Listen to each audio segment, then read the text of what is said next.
পৃথিবীতে একটা সম্পর্কই আছে, যেটা হয়েছে বিনা স্বার্থর সম্পর্ক। কোনো দিন কোনো স্বার্থ নাই। ওই সম্পর্কটার নাম হয়েছে মা আর সন্তান। কিন্তু কিছু কিছু ক্ষেত্রে ওই মা সন্তানের সম্পর্কটাও নষ্ট হয় একমাত্র মার কারণে। ভাই বোনের সম্পর্ক নষ্ট হয় একমাত্র মার কারণে। ভাইয়ে ভাইয়ের সম্পর্ক নষ্ট হয় একমাত্র মার কারণে। হাতের পাঁচ আঙ্গুল কোনো দিনও সমান হয় না, কিন্তু একটা মা বাবাই কী করে ভাইয়ে বোনের ছেলে মার সম্পর্ক নষ্ট করে।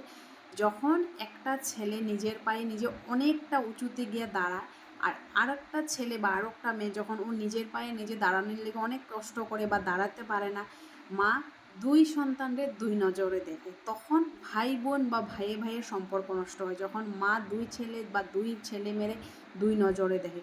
সন্তান তো মার, এক মারই তো দুটা সন্তান। তো আমার মনে হয় ছেলে কমজোর থাক, ছেলে অনেক উপরের লেভেলে যাওক, ছেলে নিচু থাকুক, ছেলে নিজের পায়ে নিজে দাঁড়াইতে পারুক চাই না পারুক, আমার মনে হয় যে একটা মা সমানভাবে সমান নজরে ছেলে কি মেয়ে কি সবাইরে সমান দেখতে লাগে, বরাবর দেখতে লাগে, কোনো দিন দুই নজরে দেখতে লাগে না। কিছু কিছু জায়গাতে মার কারণে ভাইয়ে ভাইয়ের সম্পর্ক নষ্ট হয়ে যায়, এক ভাই আরেক ভাইরে দেখতে পারে না। তো এটা আমি কইতে চাই যে কথাটাকে আমি খারাপ কইলাম, এটা কিন্তু একমাত্র মায়ের ভালোবাসার জন্য এই জিনিসটা হয়। মা তুমি সবাইরে সমান নজরে দেখো, সব মা না, কিছু কিছু মা।